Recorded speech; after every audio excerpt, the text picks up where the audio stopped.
Le cinéma, c'est quelque chose qui coûte très cher. Donc, dès que ça coûte très cher, tu trouves tout de suite des timides. Ah là là, oh, on va mettre de l'argent, on va être sûr que ça Kafka marche. ou Alors, du coup, Francis Donc, un Kunz. petit point, on en est où de notre affaire grolandesque? eh ben, ça continue toujours. Il y a eu des gros bouleversements parce que il y a eu le décès de Christophe. Donc ça, c'était assez dur parce que, en plus, ça a duré longtemps. Il est resté longtemps malade et donc, c'était difficile de faire l'émission sans lui. On s'est débrouillé pour que ça passe quand même sans lui. Puis finalement, après, voilà, quand il est mort. Et Moussik, lui, ça faisait longtemps qu'il faisait l'émission, donc il en a eu, oui, il a voulu un petit peu se prendre des vacances, quoi, parce que lui, il a beaucoup donné, quoi. Il a une radio, il faisait une radio Il a aussi? une radio, là, j'y suis allé hier. Ouais, ah bon? Je suis resté 2 jours chez lui. Il a sa petite radio, tous les jours, il fait sa programmation, il est vraiment dessus. Lui, il s'est toujours intéressé à la radio, puis il s'intéresse au son. Pas qu'à la musique, au son, quoi. Il aime bien le son. Tout ce qui est son, il adore ça, il a toujours adoré ça. Donc maintenant, il fait ça, quoi. Et donc, Groland, maintenant, c'est surtout Benoît de Lépine, quoi. C'est surtout lui, puisque... Oui, parce que des deux, on peut dire qu'au départ, ils en parleraient mieux que moi, mais je crois qu'on peut dire quand même au départ, c'est Benoît Moustique, et qui choisissent Christophe comme président. Et c'est un peu le noyau dur au départ, et surtout donc Benoît et Musique, parce que dans l'écriture, parce que Christophe jouait, mais il n'écrivait pas, Christophe, il était un acteur, comédien, ouais. Mais donc voilà, donc maintenant c'est Benoît qui gère vraiment Groland, quoi. D'accord. Et toi, en tout ça? Moi je suis auteur au départ, hein. Ouais. Je suis auteur, j'arrive Et là-dedans comme... dessinateur aussi? Alors j'étais dessinateur, maintenant je dessine plus, ça fait longtemps. C'est vrai? J'ai dessiné pour les 40 ans de Flux Glacial il y a 2-3 ans, je sais plus quand. Publié des trucs, J'avais fait un truc, mais non, autrement, depuis quasiment... je suis rentré en 95 à Groland, et à partir de là, quasiment, j'ai pu dessiner, quoi. Moi, ce qui m'intéresse, c'est de raconter des conneries, donc que ce soit dessiné ou pas. Même dessiner, c'est très difficile, la bande dessinée, c'est dur, quoi. T'es chez toi tout seul, moi qui suis déjà un gars qui vit tout seul, en plus la bande dessinée, alors là tu deviens une espèce de schizophrène. Donc là c'est bien, au moins on voit pas. Plantu qui se met dans des trucs, enfin bon, je pense... Ah mais il n'est pas dessinateur, Plantu.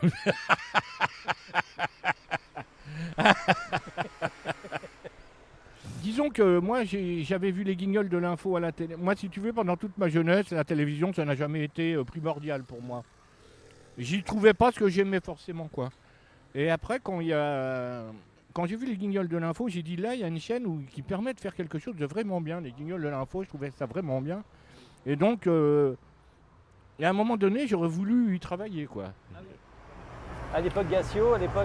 Oui, bien sûr. Oui. La grande époque, quoi. belle À la époque, très belle époque. Ouais. Je dis pas que Oui, les mais équipes... même au-delà, c'est même la grande époque Canal, quoi. En plus, oui, mais enfin, c'est que les guignols de l'info. Moi, par exemple, les nuls, je m'en foutais. C'était de l'humour plutôt Flux Glacial, c'était pas trop mon truc. Les guignols de l'info, c'était vraiment mon truc. Pour moi, c'était vraiment des héritiers d'un humour que j'aimais vraiment. Et quand je suis venu au moins en 89, je suis venu à Paris. Donc en fait, j'avais plus de 30 ans. J'habitais avant à Nancy, en province. Et puis c'est Canal Plus et les guignols de l'info qui ont fait que j'ai dit je vais pas rester à Nancy parce que si je reste à Nancy, je suis condamné à faire de la bande dessinée. Or moi, mon boulot, c'est de raconter des conneries, que ce soit en bande dessinée ou pas. Et j'avais fait de la radio avec le Fred Touron, qui maintenant est dessinateur au Canard enchaîné. Et lui avait fait le choix précis de rester à Nancy. Arrive un moment où tu te dis, bon, qu'est-ce que je fais? Parce que quelles sont les ouvertures? Qu'est-ce que j'ai envie de faire, etc. Et lui, il s'est dit, moi, ça me plaît bien le dessin de presse. J'ai pas envie de me faire chier d'aller à Paris et tout. Donc, je suis bien en province, voilà. Moi, comme Canal, je trouvais que c'était une chaîne effectivement intéressante. Je me dis, la télé, tu la fais pas quand tu es en province. Tu es obligé d'être à Paris, quoi. Et je dis, donc, je vais aller à Paris. C'est encore comme ça. Ouais, à l'époque, ouais. c'était encore pire. Donc, Ouais. Donc voilà, donc je suis venu à Paris, j'ai dit, j'y vais en tant que dessinateur de BD, puisque je travaillais à l'Écho des Savanes et à 7 à Paris encore. Non, je ne sais pas si j'étais encore à 7 à Paris, enfin bref. Donc j'étais surtout dessinateur de bande dessinée, mais je me suis dit, si j'ai une ouverture ailleurs, en radio, en télé, pour faire des conneries comme j'aime, je ne veux pas m'en empêcher, je ne veux pas me l'interdire. Donc c'est pour ça que je suis venu à Paris.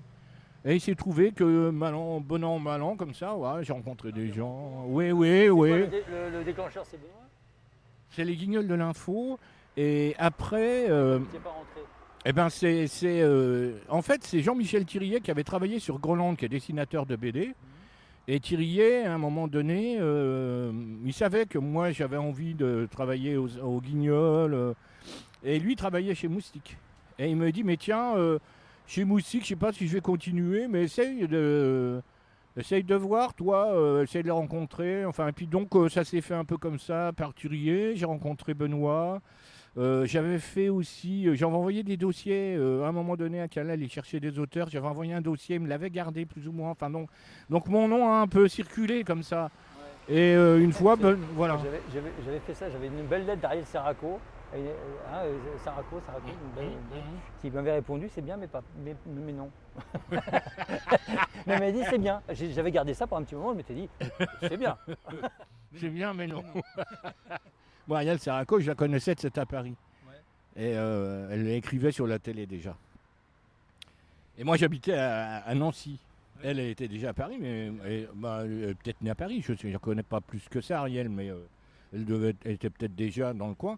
Moi, j'étais vraiment en provincial, quoi. Donc, et je venais à cette à Paris.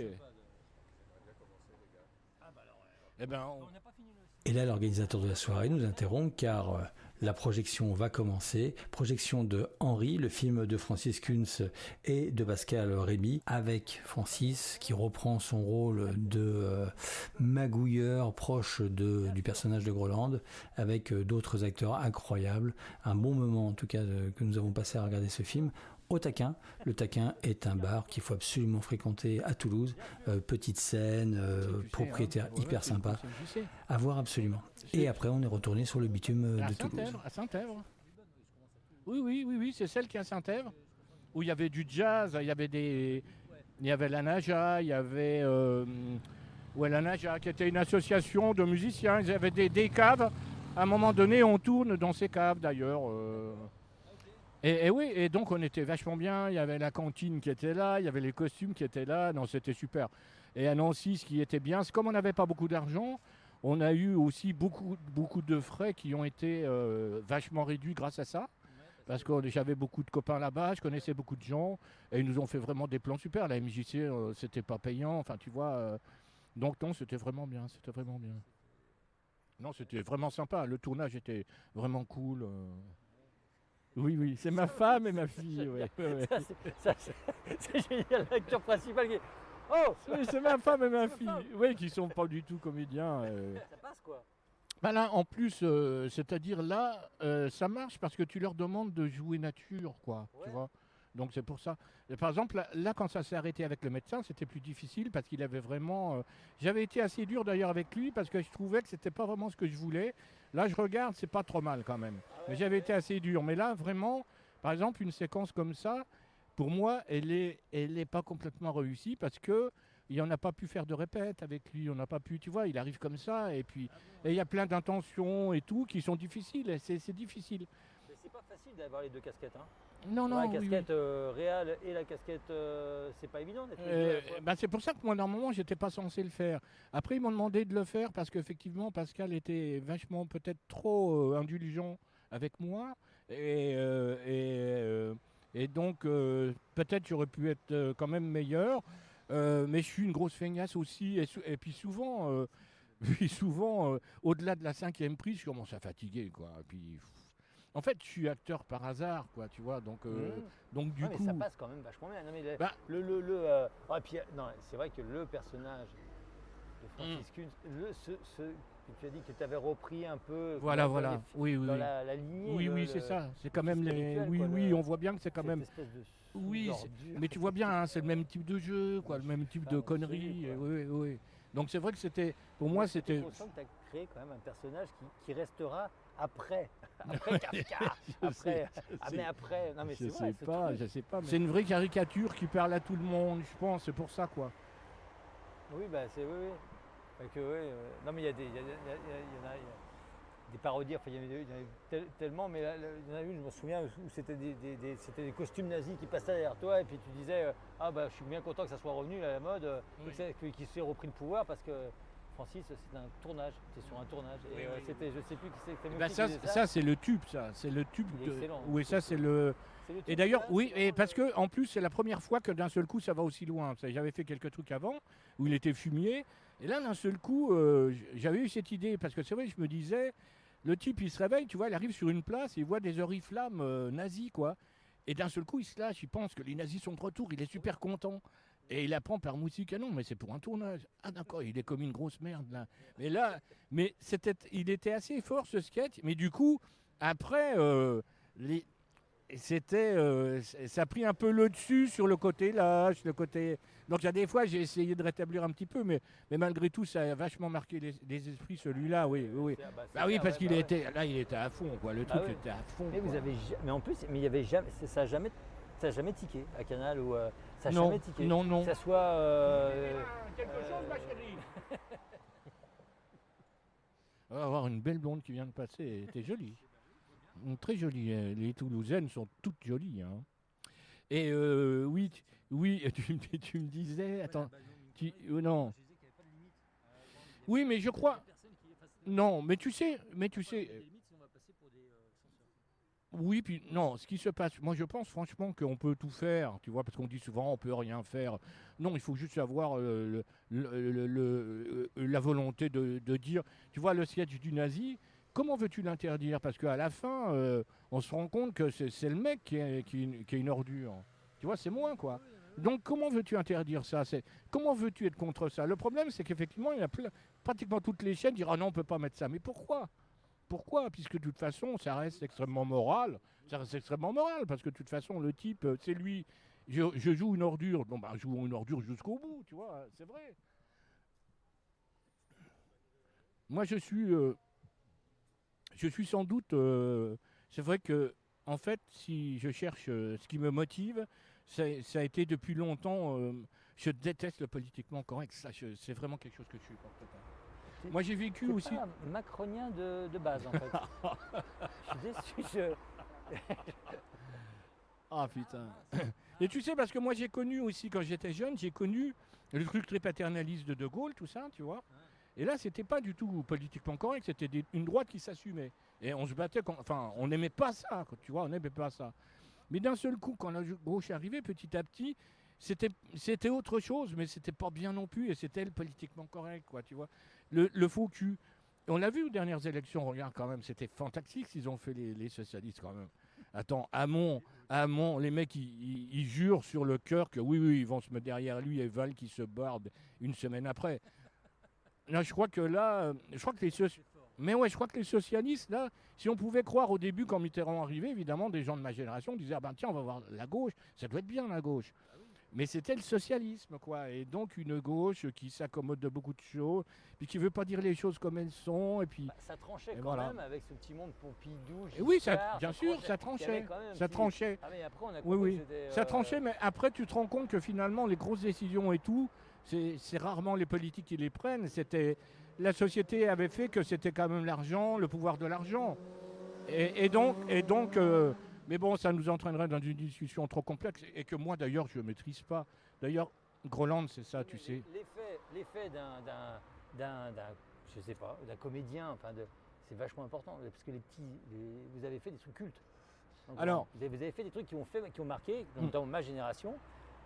Mais justement, c'est ce que j'allais te dire. C'est vrai qu'on n'est pas... C'est vrai qu'on... C'est incroyable. On écrit des petites conneries sur des choses précises. Effectivement, on n'a pas de solution politique, on n'a pas de... Tu vois, on ne les connaît pas, on est comme tout le monde. Mais des fois, tu mets un focus sur quelque chose et tu dis ça quand même, on pourrait le changer, quoi. Puis on voit, il y a comme une communauté. S'il y a des oui, acteurs, bien sûr, oui. Acteurs, je pense à moi, j'ai une lubie sur Poulvord. S'il y a des gens comme ça, même Jean Dujardin, si des gens comme ça s'agglomèrent et se disent, bon, bah ça, voilà, là, je vais me relier à eux parce qu'il y a quelque chose. Ça prouve quand même le poids et les racines dans l'imaginaire. Parce que Dujardin, il a mon âge. Je pense que ça... On est bercé par le truc. Je pense que ça prouve aussi par rapport au cinéma. C'est-à-dire, ils savent ce qu'on leur propose d'habitude. Et là, on leur propose des choses différentes. Benoît et Gus font tourner des gens qui tournent dans des trucs très grand public et quelquefois dans des trucs même qui ne sont pas de grande qualité. Depardieu, il tourne tout le temps. Donc il y a des fois. Oui, mais Depardieu choisit. C'est-à-dire, il joue avec eux. Il se démerde, il s'arrange d'une autre manière pour le cacher. Je pense qu'il se met dans la production, un truc comme ça. Enfin, ça, Gus et Benoît pourraient te le dire. Mais en tout. Au revoir. On dit au revoir à des gens qui sont venus voir le film. Et oui, c'est-à-dire les comédiens sont toujours contents de... Le cinéma, c'est quelque chose qui coûte très cher. Donc, dès que ça coûte très cher, tu trouves tout de suite des timides. Ah là là, on va mettre de l'argent, mais on va être sûr que ça marche, quoi. Alors, du coup, pour être sûr que ça marche, on sait ce qu'il faut faire, quoi. On prend du populaire, on prend de la grosse cavalerie, quoi. Voilà. Oui, là, je suis sur un projet qui avance. On est sur le casting. Avec là. Sébastien en production. Avec Sébastien Labadie. Oui, Sébastien Labadie, qui est la maison de production, c'est Monet Penny. Et la maison quand on avait fait Henri, c'était déjà avec lui et il était associé avec d'ailleurs celui qui avait créé la société qui s'appelait Les Films en Hiver, qui s'appelait Franck Landron. Et quand on a fait Henri, ils étaient en train de se séparer en fait. Sébastien allait faire sa boîte, mais ils se sont séparés en bons termes et tout. Mais je pense que c'est peut-être le dernier long métrage. Oui, c'est le dernier long métrage qu'ils ont fait avec Les Films en Hiver. Et Sébastien après a fait sa boîte de prod et m'a dit moi je veux continuer avec toi quoi. Donc propose-moi des choses. Ce qui s'est passé, c'est que j'ai proposé des choses. Après, je me suis un peu découragé. Puis, moi, je suis vachement feignant, en fait. Puis, il faut vraiment que ça me plaise. Enfin, je suis feignant en même temps. C'est vrai que j'ai fait quand même 3 scénarios entre-temps. Et c'était pas abouti comme je voulais. Donc, j'ai quand même bossé. Mais moi, je crois que je suis quand même assez feignant. Mais c'est-à-dire, quand ça te plaît, tu fais pas trop attention au fait que tu bosses, en fait. Je crois que c'est ça. Ouais, je crois que c'est ça. Et mais tu vois, il date de 2010 le film, hein, donc il y a eu 9 ans, où j'ai fait 3 scénarios en 9 ans, c'est pas énorme en même temps. Hein. Puis je travaille à Groenland à côté, c'est tout. Mais voilà, mais ouais. Là, tu dessines plus du tout, hein, du coup. Hein. Non, je dessine plus parce que moi, il faut que je raconte une histoire. Dans la bande dessinée, j'ai rencontré beaucoup de dessinateurs. La plupart, si tu veux, adorent dessiner. C'est quand même. Et d'ailleurs, c'est la même chose pour la comédie. Tu vois, par exemple, moi, je suis comédien. Quand il y a un truc à raconter de rigolo et tout, je veux bien le faire. Mais autrement, je suis pas amoureux des mots, amoureux de la comédie. Je suis pas comme ça, moi. S'il y a une histoire, d'accord. Mais si c'est juste pour le plaisir de jouer la comédie, moi, j'ai pas de plaisir de jouer la comédie. Ah ouais. J'ai plaisir de raconter des trucs. J'ai pas, si tu veux, non, c'est pas le. Il faudrait que je sois plus précis par rapport à ça. Je pense que c'est surtout l'histoire que je raconte. Si elle m'intéresse, je suis prêt à faire des trucs. Mais si ça m'intéresse pas, au même titre, par exemple. C'est un peu le label quand même. C'est l'espèce d'intransigeance, pas de ligne. On ne traversera pas la ligne, on sera des gens intègres. Voilà. Il y a ce côté intégrité, ce qu'on attend.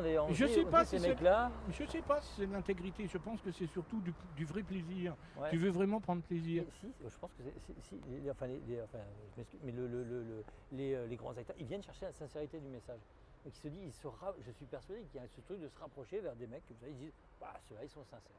Oui. Et moi si je me lie à eux, donc mon message va être sincère forcément. Mais en même oui, mais si tu veux, en même temps, je peux comprendre hein, que il y a des comédiens, leur grand plaisir, c'est de jouer la comédie, c'est-à-dire des textes, même si c'est des textes qui ne sont pas forcément, s'ils leur plaisent, mais c'est surtout la magie des mots, tout ça. Depardieu, il le dit beaucoup, hein, il aime les mots, il aime la magie des mots et tout. Et moi, non, quoi, tu vois. Ça, c'est des vrais comédiens, je pense, sont comme ça. Ils aiment jouer, quoi, tu vois. Moi, j'aime jouer parce que l'histoire me plaît et que le rôle, je le trouve rigolo. En plus, c'est vrai que je suis axé aussi que sur quelque chose de marrant, quoi, si tu veux, tu vois. Pour le moment, j'ai jamais rien fait de dramatique ni rien, quoi, tu vois. Ça, on est un peu catégorie, hein, il y a des catégories quand même, ouais. Un peu rangées dans des cases aussi, même dans le cinéma. Enfin, oui. Ils le disent tous. Enfin, oui. Ce que j'ai pu entendre, il y a des cases et puis c'est pas facile de changer de case, de passer du drôle. Il y en a qui le savent en comédien, il y en a qui le font. Oui, mais pas. Mais après, faut être crédible aussi. Je veux dire, moi j'ai fait une fois un court-métrage j'avais une femme contre moi, c'était un truc assez sérieux, tu vois, un court-métrage. Une jeune fille, une jolie jeune fille qui était à côté de moi sur le divan, ça devait être un peu une scène sentimentale, quoi. Et je trouvais que j'étais pas crédible, quoi. Ah ouais, Ouais. ça passait pas. Ouais, Tu je t'aimais trouve. pas dans la fonction. Ouais, voilà, je trouve que Mm. non, je suis pas crédible, quoi. Est-ce qu'on peut sortir de la bande A À Groland, est-ce que- tu veux ouais, dire, est-ce que- est-ce qu'il y a- oui, est-ce qu'il y a puisque- possibilité de Oui, mais regarde d'ailleurs, Gustave et Benoît, quand ils font des films, on sent qu'il y a du Groland, mais il y a autre chose, ils apportent leur truc vraiment à eux. Ouais. C'est pas complètement que du Groland. Moi, ce film, tu as vu, je sais pas, t'as vu une partie parce que t'as pas tout vu. Et tu vois, J'aurais tellement aimé. ouais, mais tu vois, on voit qu'il y a du Groland, mais on voit aussi que des fois, c'est pas que du Groland. Donc oui, tout à fait possible de sortir de Groland, bien sûr. Groland, c'est un ensemble avec. Il y a pas un cahier des charges, il n'y a pas une Bible, ils n'ont jamais écrit de Bible ni rien, tu vois. Mais oui, Benoît, non, parce que c'est Benoît, Non, moi je suis auteur à Groland, si tu veux. Je suis auteur et puis j'ai un rôle. Et ce rôle, c'est moi qui l'ai fait grâce à Benoît qui m'a dit tu peux faire un rôle. Donc petit à petit, bon, est arrivé ce Francis Kunz là. Mais je trouve que dans une émission, c'est normal qu'il y ait quand même des personnes qui décident. Parce que moi j'envoie des sketchs toutes les semaines. Et Pour un feignant. oui, mais enfin, c'est normal, attends. Ouais, mais quand même. Mais tu sais, j'en envoie pas 100 000. Hein. Mais il faut quelqu'un qui décide. L'émission, elle doit avoir il doit y avoir un esprit éditorial. Et donc, c'est Moustique et Benoît. Maintenant, Moustique n'est plus là, mais c'est Benoît. C'est normal qu'il y ait quelqu'un. Moi, je trouve ça normal. Parce que après, c'est quand même lui, l'image de Groland aussi. Regarde, lui, il met beaucoup d'énergie dans le festival ici. C'est lui il fait beaucoup de choses pour Groland. Moi, je suis qu'auteur, finalement. Je tire mes marrons du feu sans faire grand-chose, finalement. Donc, je trouve que c'est bien. C'est-à-dire, oui, c'est... Alors, non, mais c'est une équipe. Non, mais c'est une équipe, mais je crois qu'il faut quand même quelqu'un qui décide si c'est bien ou pas. Moi, ça peut m'arriver d'envoyer un sketch que je trouve bien et que Benoît, il dit, non, c'est pas pour Groland, hein, ça peut arriver. Évidemment que c'est de plus en plus rare parce que avec le temps, on se connaît. Moi, il y a des fois, j'écris un truc qui me fait rire, je dis, oui, mais ça, c'est pas pour Groland. Ça, c'est pas vraiment dans l'esprit. Mais alors après, ça devient sur des détails, hein, des choses là, franchement... ça pourrait paraître des conneries pour quelqu'un d'extérieur. Nous, après, on se connaît bien, donc on sait... voilà, c'est ça. Oui. Je pourrais sans doute te montrer un sketch, dire, tu vois, elle est bien, puis que tu me dises, il irait à Groland, je te dirais, non, à mon avis, il irait pas pour tel... Oui, parce que, mais sur des petits détails, des choses comme ça. Mais après, ça devient... Moi, ça va... il y a très peu de choses qui prennent pas. Il y a très peu de choses qui prennent pas. Ouais. Et en général, je trouve qu'ils se trompent pas en plus. Il y a des fois, ils prennent et ils disent ouais, celui-là, ils l'ont pas pris, mais ouais, c'était peut-être pas si bien que ça en fait. Et c'est très rare. J'ai rarement eu l'occasion de dire merde, ils l'ont pas pris alors que c'est génial. Ça m'est arrivé, hein. Oui, ça arrive. Parfois, je dis mais merde, pourquoi ils l'ont pas pris? Celui-là, il est vraiment bien. Il y a des fois, c'est pour des trucs. Mais moi, je discute même pas là-dessus. Là-dessus, je trouve que les règles, elles sont claires. Bon, t'en veux pas, bon, c'est tout, c'est pas grave, tu vois. De toute façon, ça, c'est un truc que Moustique m'a appris aussi. Moustique, bon, il produisait, bon, ça va pas, voilà, je fous à la poubelle, on passe à autre chose. Quoi. Ouais, c'est léger. Et donc là, le prochain film, alors, t'es acteur dedans Oui, ils veulent que je sois acteur. Mais... il faut du bankable, hein. Il faut du bankable. Ah bah ouais. Normalement, Oscarisable. Alors, pour le moment, j'en parle pas parce que je veux voir ça avec le producteur. Je voudrais savoir. Pas produit encore, c'est pas, Si, mais on est sur le. Non, mais on est sur le casting, mais par exemple, le casting, j'en parle pas. Il faut que je vois avec Sébastien quand est-ce qu'on peut commencer à lancer des trucs, à dire oui, il y aura un tel. Pour le moment, j'en parle pas. On n'en a pas vraiment parlé parce que nous-mêmes, il y a quelques personnes qu'on veut et on n'est encore pas sûr qu'on va les avoir. Donc on a une personne dans le rôle principal qu'on a, mais bon, j'en parle pas pour le moment. Là, pour le coup, oui, celle-là, c'est... C'est pas toi. Non, mais moi je serai dedans. Hein. Oui, mais pas le rôle principal. Ah non, t'as vu là, attends, je suis dans tous les plans. Je viens de la bande dessinée, donc c'est ça qu'il faut savoir. Un milieu où t'es seul, je suis pas arrivé là par hasard. C'est parce que j'aime être peinard dans mon coin et tout. Cinéma, la scène, par exemple, moi, la scène, c'est très difficile pour moi, la scène. Bon, là, ça va, parce que... Un petit peu. Ah, mais non, pas du tout. J'ai fait... tu sais... Non, mais j'ai commencé à faire de la musique il y a très longtemps, et j'ai arrêté pour ça. J'étais batteur dans un groupe, et j'ai arrêté pour ça. J'avais trop le flip sur scène, j'ai dit, j'arrête. Ah ouais. Bon, la musique en plus, pour moi, c'était 10 fois trop fort. Ça me tuait, quoi. Et donc j'ai dit non. Et au départ, moi, j'étais fait pour dessiner dans mon coin. Mais par contre, c'est vrai que ça me faisait chier quand même, quoi. Non, mais ça me faisait chier quand même. Je me dis, ouais, mais t'es tout seul. C'est bien de voir un peu de monde. Et puis c'est bien de. Et puis t'as quand même envie que les gens te connaissent, qu'ils sachent que c'est toi, quoi. Et donc voilà. Et puis le vrai truc, c'est il y a eu la radio aussi. J'ai commencé de la radio à Nancy. Et là, on se marrait bien avec le Fred Touron. On a fait 3 ans de radio à Radio France Nancy. On faisait des sketchs, on faisait de la prod. C'est sympa ça. Ah, on adorait ça, c'était super. Et puis, au bout d'un moment, on s'est barré parce que c'est toujours pareil. Si tu restes à Nancy à Radio France, d'abord, les Radio France, il y avait de moins en moins de production. Enfin, voilà quoi. Il y a un système culturel qui tire toujours vers le bas. Et à la fin, on ne pouvait plus vraiment faire ce qu'on voulait. Tout, on s'est barré. Le Fred commençait de toute façon à dessiner. Il était déjà Rakiri. Moi aussi, j'avais fait un album chez Futuropolis. Donc voilà, donc on est parti sur une autre voie. Mais c'est vrai qu'après, je me suis dit, mais merde, cette expérience de radio, pourquoi la perdre? Si à Paris, j'ai l'occasion. Bon, je n'ai pas fait de radio, mais je voulais que ce soit... C'est pour ça que j'étais venu à Paris, quoi. On revient à ce qu'on disait au début. Oui, que mine de rien, c'est pas d'âme, quoi. Oui, c'est difficile, bon, ouais. Oui, ça semble. Pour ceux... Nancy à l'époque, c'était pas à 2 heures de TGV, quoi. Oui, aussi. Il n'y a pas l'aller-retour dans la journée possible. Moi, c'était 4h30, tout dans le genre, et puis le corail, quoi. Voilà. Donc, et comme j'ai dit tout à l'heure que moi, les trains, c'est pratique et tout, mais ce que j'aime pas, c'est les horaires obligatoires. Je vais prendre que la voiture, je ne veux pas prendre. Bon, donc il va sortir. Normalement, il n'est pas tourné. Il n'est pas, non. Il n'est pas pour l'instant pas tout à fait produit. Le casting n'est pas. L'écriture est vraiment finie. Ça, le producteur est super content. Le casting se fait quand même. Risque de se boucler vite quand même. Et après, quand on a ça, lui, le producteur aimerait bien qu'on tourne quand on peut, dès qu'on peut. D'accord. Donc je pense qu'on s'en tiendra surtout Dans quel quartier de Nancy alors? Ah, ça sera à Paris là. Ah mince. Ah ouais, ça sera à Paris. Je suis obligé parce qu'en plus l'histoire est obligée de se passer à Paris. Ah ouais. Ouais. Il y a une ministre et tout, donc. C'est surtout sur le portable en fait, le téléphone portable. Le fait que maintenant avec le téléphone portable, on peut prendre des trucs. À mon avis, il va y avoir des trucs étonnants. On en a déjà avec des footballeurs, des choses comme ça, tu vois, mais. Oui. Mais je pense que le portable, c'est incroyable, quoi. Benalla, c'est un portable. Enfin, tous ces trucs-là, c'est quand même incroyable, quoi. Donc, je pense que... Donc, par contre, moi, je veux un truc qui nous fasse marrer. Donc, évidemment, il faut que ce soit un truc quand même qui nous fasse marrer. Mais là, par contre, il y a des... Il y a plus de... Enfin, il y a des petits trucs quand même derrière, quoi. Des petites idées derrière qui me tiennent à cœur. Mais dont je ne parlerai pas. Là,